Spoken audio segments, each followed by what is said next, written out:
O patrimônio cultural em pauta na rádio da Universidade. Momento do Patrimônio. Produção e apresentação, Guta Teixeira e Diego De Vincenzi. Boa noite, ouvintes. Momento do Patrimônio recebe hoje a administradora Noêmia Fátima Rodrigues, que é mestra em Memória Social e Bens Culturais pelo Centro Universitário La Salle e chefiou o setor de Patrimônio Histórico de 2012 a 2014 e de 2015 a 2016. Noêmia começou a vida profissional em 1984 na Delegacia do Ministério da Educação em Porto Alegre.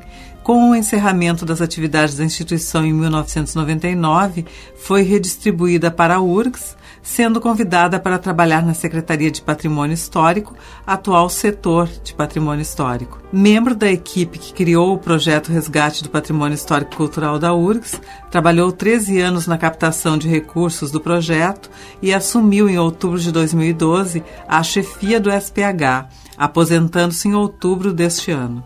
Boa noite, Noêmia. É um prazer te receber aqui no Momento do Patrimônio, mais uma vez, agora com a tua vida nova, né, Noêmia? Boa noite, e é um prazer retornar, então, à minha casa, e é com uma alegria muito grande que eu volto a conversar com vocês. Noêmia, tu ajudaste a criar o projeto Resgate do Patrimônio Histórico e Cultural da URGS. Como é que foi esse processo? Sim, eu tive o privilégio, então, de chegar aqui na universidade, vindo da extinta delegacia do MEC, em maio de 99, justamente quando que era o início do projeto Resgate do Patrimônio Histórico e Cultural da URGS. Mas antes da gente entrar propriamente no projeto, eu acho que eu devo fazer uma colocação, como é que o projeto Resgate do Patrimônio Histórico ele surgiu. Então, entre os anos de 1996 e 98, que era a gestão da professora Vrana Panizzi, que era superintendente de espaço físico, o professor Christoph Bernardziuk, eles fizeram um inventário da situação dos prédios históricos da primeira geração, que o projeto Resgate trata, nesse momento, está cuidando dos prédios da primeira geração e, na sequência, certamente tratará dos prédios da segunda geração. Então, foi um momento em que se constatou que os prédios estavam comprometidos, né, porque são prédios centenários.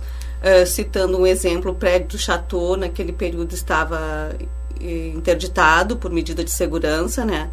Da mesma forma, o prédio do Curtumes e Tanantes, onde é o museu hoje, também já apresentava problemas, o que foi se agravando, né? E então, diante desse fato, naquele momento, a universidade não tinha recurso para fazer frente a essa restauração, e até porque são prédios que precisam de um tratamento especial. Então, os custos das restaurações, a gente pode dizer assim que são valores consideráveis, porque quando tu vai restaurar o prédio dessa natureza, tu também tem que adaptá-los às necessidades especiais, enfim, então é todo um tratamento especial. Então, o que a universidade fez? Encaminhou ao Ministério da Cultura um projeto pedindo a restauração, pedindo recursos com vista ao financiamento das 12 edificações. Foi encaminhado, e também isso foi lá no final de 1998 que foi encaminhado o projeto, só que ele só foi aprovado em 99. Então, no mesmo ano também foi encaminhado ao IPHAN um pedido de tombamento visando ampliar a proteção desses prédios, um tombamento a nível federal, né, visando ampliar a proteção nesses prédios, e também porque a Lei Rouanet solicita que o prédio a passar por intervenção, que vai ser objeto de financiamento, ele tenha um tombamento ou uma outra forma de acautelamento, né? Aí, então, desse nosso pedido ao IPHAN, restou que o prédio do Observatório Astronômico e da Faculdade de Direito foram tombados. E então, em 1999, a gente teve, então, a primeira vez aprovado o projeto para fazer a captação de recursos. Inicialmente, a gente mandou um único projeto. A gente pegou e englobou os 12 prédios, né, pedindo a captação. E aí a gente viu que, dada a legislação, que tu tens que ter 20% do total arrecadado para começar a obra, que ia ser praticamente inviável fazer um único projeto. Então, o que a gente pediu ao Ministério? Para desmembrá-los. E desmembramos, então, em 12 projetos, que é como vem acontecendo hoje. Cada projeto tem a sua conta, cada um capta recurso individualmente, e deu certo. Então, desde 99, que a universidade vem desempenhando vem implantando esse projeto, e tem, pode-se dizer assim, que com sucesso, né? Porque de 12 prédios nós já entregamos o 8º prédio em dezembro, o 9º prédio, que é o antigo Instituto de Química, está em obras, e assim sucessivamente. A universidade, então, lá de 99, vem trabalhando no sentido da proteção dos prédios. Nós pegamos e fizemos o seguinte também: conseguimos que os demais prédios que não foram tombados conseguissem a proteção pelo estadual. Então, nós temos os prédios, os 12 prédios são considerados patrimônio cultural do Rio Grande do Sul, através de uma lei de 2000 a 11.525, de autoria do deputado Bernardo de Souza, que nos ajudou consideravelmente para que a gente conseguisse ir pedindo o financiamento dos projetos. E os nossos prédios também históricos, eles são listados no inventário do município de Porto Alegre. E em 2013 também teve uma portaria do IPHAN que ampliou a proteção aqui nos quarteirões do centro, né? Isso, que ela define que disciplina como deve ser as construções e todo o movimento no sentido de cartazes e faixas, enfim, no entorno dos prédios tombados, né? Que é o prédio do Observatório da Faculdade de Direito, né? Conforme está previsto no artigo 18 do Decreto-Lei 25. Noêmia, nós gostaríamos que tu nos contasses um pouco da tua experiência nos teus 17 anos de trabalho, inicialmente na Secretaria e depois no setor de Patrimônio Histórico. Sim, então, primeiramente eu devo dizer assim que foi uma experiência muito boa, uma experiência gratificante e um desafio, né, profissional, porque o meu cargo, eu sou administradora, né? Então, eu sempre tinha trabalhado com recurso público, né, por 15 anos, então, na delegacia do MEC. E chegando aqui, eu me deparei, então, com a Lei Rouanet, que eu conhecia, assim, de ler, né, do incentivo, enfim, o que a lei, né, da lei que tínhamos para o país, que temos para o país. Então, eu tive que me debruçar, né, porque inicialmente, até 2011... que foi depois a secretaria foi passada a setor. Foi em 2012. 2012. Pois é, eu me dedicava exclusivamente à captação de recursos. Então, o que aconteceu? Eu aceitei o desafio, né, que tinha chegado da DEMEC, me convidaram para trabalhar no projeto. Inicialmente, diretamente ligada ao professor Cristóvão, trabalhei um pouco com a professora Vrana, depois comecei a trabalhar com o professor Cristóvão e fui fazer, então, no IFCH, uma especialização em projetos sociais e culturais, e tive que fazer uma imersão nas leis, né, toda a legislação da parte do incentivo, tanto federal como estadual, porque nós também temos prédios que contaram com recursos da lei estadual, que na época era a LIC, hoje é a Procultura RS, que é o prédio da Faculdade de Direito, que foi financiado pela Lei Rouanet, uma parte, e uma parte pela LIC. E o prédio também do Chateau. Então, foi um desafio e que deu certo. Eu acho que assim eu fiquei, tanto é que depois que eu cheguei na universidade, esses 17 anos, eu fiquei trabalhando só no setor de patrimônio histórico, né?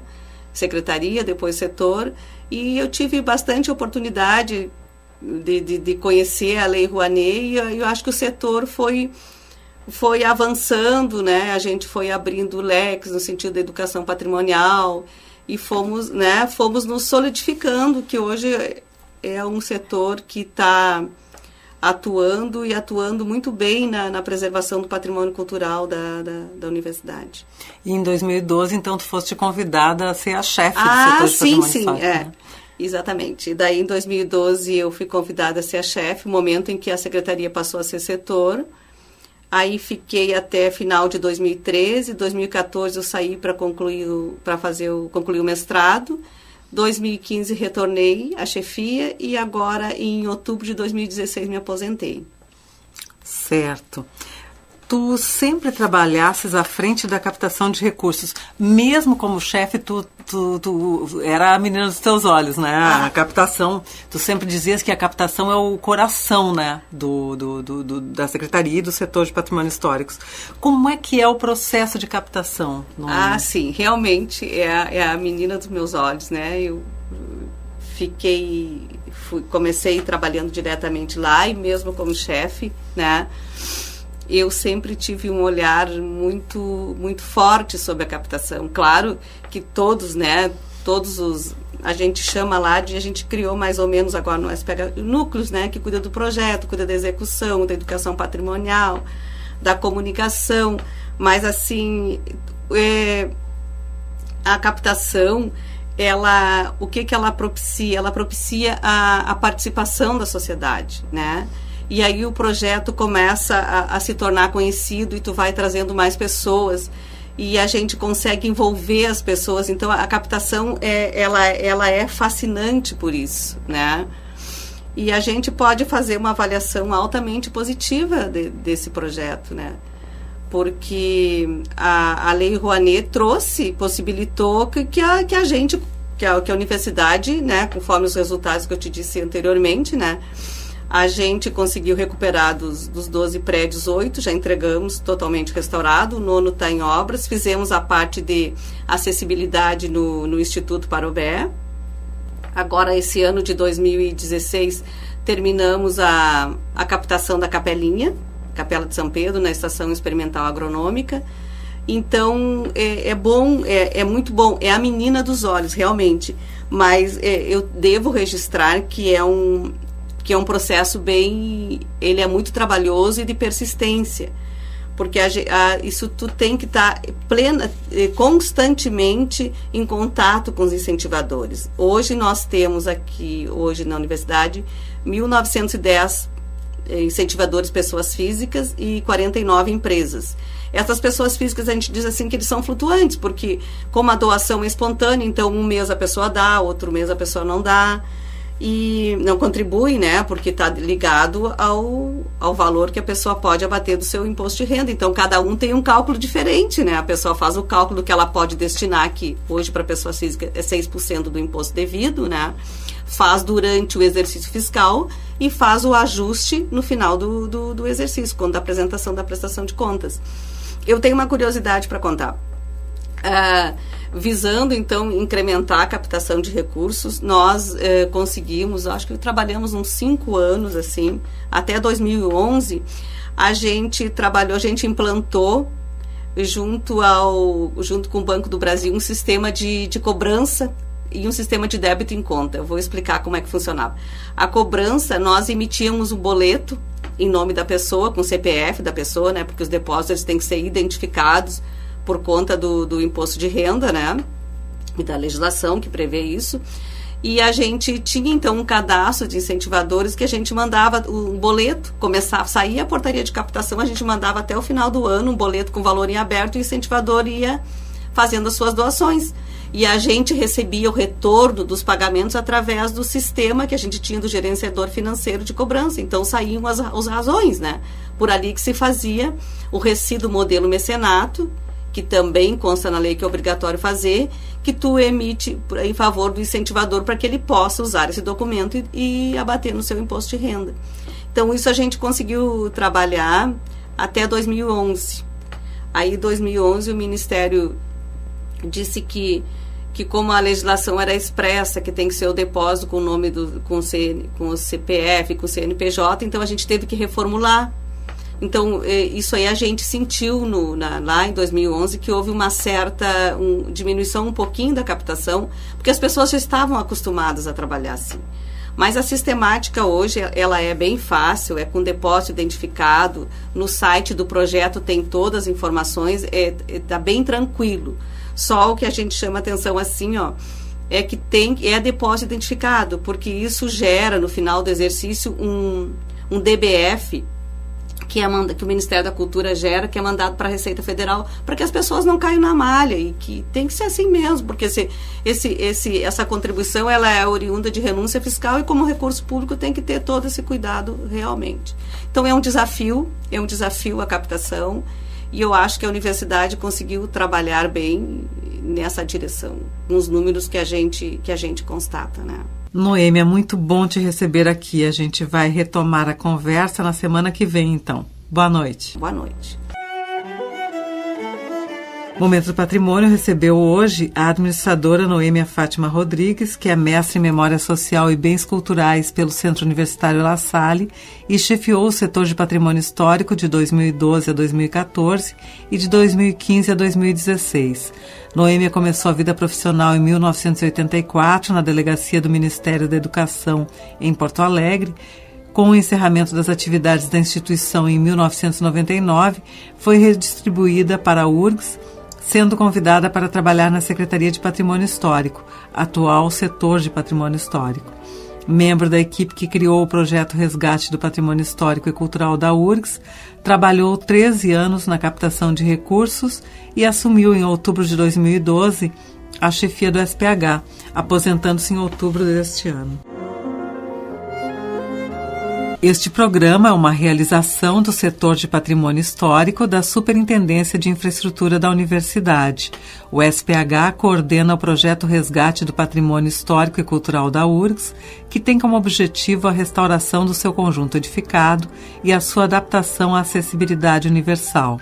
O SPH também desenvolve ações educativas para a sensibilização das comunidades interna e externa à universidade quanto à importância da preservação dos prédios históricos.